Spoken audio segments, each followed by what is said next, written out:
आज के इस एक्सप्लेनर में एक बेहद चर्चित मामले की पड़ताल करते हैं।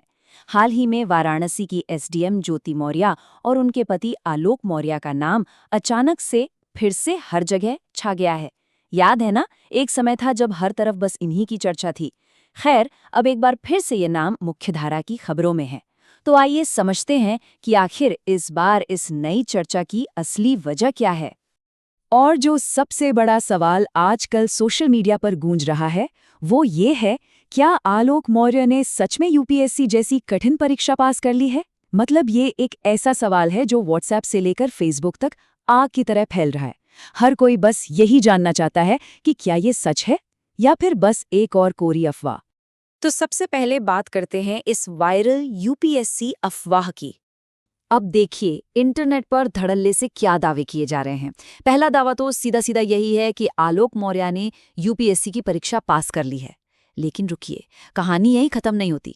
दूसरा दावा इससे भी ज्यादा सटीक लगता है। कहा जा रहा है कि उन्होंने बाकायदा लखनऊ जाकर इसका इंटरव्यू भी दिया है।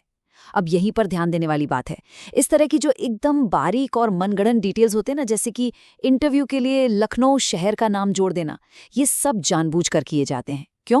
ताकि ये फर्जी खबर बिल्कुल सच्ची और विश्वसनीय लगे।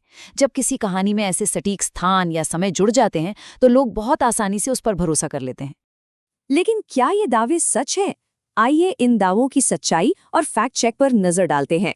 यहाँ पर सोशल मीडिया का फैलाया हुआ भ्रम और एकदम पक्की प्रमाणित वास्तविकता के बीच का फर्क साफ देखा जा सकता है। एक तरफ वो वायरल दावे हैं जो बिना सिर पैर के हर जगह फैल रहे हैं, वही यूपीएससी में सफलता और लखनऊ वाले इंटरव्यू की बात। और दूसरी तरफ है अमर उजाला की बिल्कुल सत्यापित रिपोर्ट, जो एकदम दो टूक शब्दों में बता रही हैं कि ये खबर पूरी तरह से भ्रामक है। अफवाह और हकीकत के बीच का ये जो अंतर है ना, ये समझना आज के समय में बहुत ही ज्यादा जरूरी है। और अब आते हैं सबसे अहम बात पर, वो बात जो इस पूरे मामले को शीशे की तरह साफ कर देती है, और वो है खुद आलोक मौर्य का बयान। जी हाँ, रिपोर्ट के मुताबिक आलोक मौर्य ने खुद आगे आकर इस खबर को सिरे से नकार दिया है और इसे पूरी तरह से भ्रामक करार दिया है। मतलब जब इंसान खुद ही कह रहा है कि ये सब झूठ है, तो फिर इससे बड़ा सबूत और क्या ही होगा।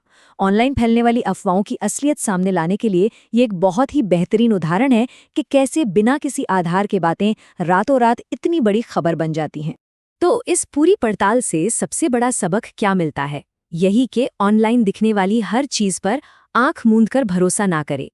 अंत में एक ऐसा सवाल है जिस पर हम सबको गहराई से सोचना चाहिए। हम लोग कितनी आसानी से बिना कोई सोर्स चेक किए इन वायरल व्हाट्सएप फॉरवर्ड्स और इंटरनेट पोस्ट्स को एकदम परम सत्य मान लेते हैं। जानकारी को बिना जांचे परखे सच मान लेने की ये जो आदत बन गई है, ये काफी नुकसानदायक हो सकती है। आजकल किसी भी सनसनीखेज दावे पर भरोसा करने से पहले उसकी सच्चाई जांचना सिर्फ एक अच्छी आदत ही नहीं, बल्कि एक बहुत बड़ी जरूरत बन गई है। हमेशा मूल सोर्स को खोजें, तथ्यों की पुष्टि करें। बस इसी तरीके से हम इन ऑनलाइन मिथकों को सही मायने में हरा सकते हैं।